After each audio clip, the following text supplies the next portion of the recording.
আপনার ত্বক অনেক বেশি ড্রাই বা শুষ্ক, দামি দামি লোশন বা ক্রিম ব্যবহার করছেন? আসসালামু আলাইকুম এভরিওয়ান। আশা করছি আল্লাহর অশেষ রহমতে ভালো আছেন সবাই। আমরাও ভালো আছি আলহামদুলিল্লাহ। নতুন একটা ভিডিওতে আপনাদের সবাইকে আমন্ত্রণ জানাচ্ছি।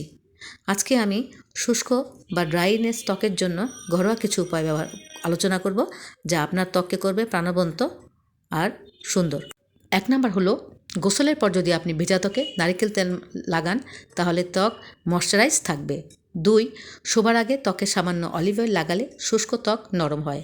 3, ফেস প্যাক হিসাবে মধু ব্যবহার করলে প্রাকৃতিকভাবে ত্বক আর্দ্র হয়।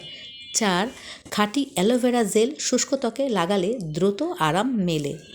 5, দইয়ের মাস্ক ত্বকের শুষ্কতা কমায় এবং ত্বক ঠান্ডা রাখে। 6, তুলার মধ্যে কাঁচা দুধ লাগিয়ে যদি আপনি আপনার ত্বকে লাগান তাহলে আপনার ত্বকে আর্দ্রতা ফিরে আসবে। 7, ওটস পানিতে ভিজিয়ে ফেস বা বডি মাস্ক বানিয়ে ত্বকে লাগালে ড্রাইনেস বা শুষ্কতা কমে যায়। 8, গ্লিসারিন ও গোলাপ জল মিশিয়ে নিয়মিত লাগালে ত্বক নরম থাকে।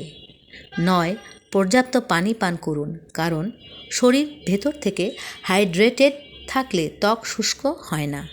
10, ঘরোয়া হিউমিডিটি বজায় রাখা মানে শীতে বা এসি রুমে 1 বাটি পানি রেখে দিলে বাতাসে আর্দ্রতা থাকে, ফলে ত্বক অতিরিক্ত হয় না।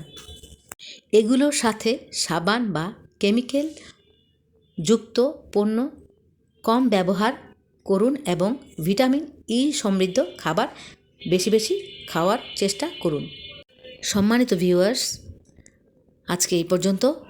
প্লিজ আপনাদের কাছে রিকোয়েস্ট থাকবে আপনারা আমার এই ভিডিওটা লাইক করবেন, শেয়ার করবেন এবং পারলে কমেন্টস করে জানাবেন যে আপনাদের আমার এই ভিডিওটা কোনো উপকারে আসে কি না। যদি আসে তাহলে আমি অনেক বেশি উপকৃত থাকব। অনেক ব্যস্ততার মাঝেও আমি চেষ্টা করি আপনাদের উপকারে আসে এমন ভিডিও বানানোর জন্য। যদি ভুল ত্রুটি হয় তাহলে ক্ষমা সুন্দর দৃষ্টিতে দেখবেন। আপনারা তো জানেনই যে আমি আমার মেয়ে বোবা, তাকে সামলিয়ে আমি ইউটিউবে একটু কাজ করি। আপনাদের সহযোগিতা পাবো, ইউটিউব থেকেও সহযোগিতা পাবো এই আশা করছি। আজকে এই পর্যন্ত। আল্লাহ হাফেজ। আসসালামু আলাইকুম রহমতুল্লাহ। সবাই ভালো থাকবেন।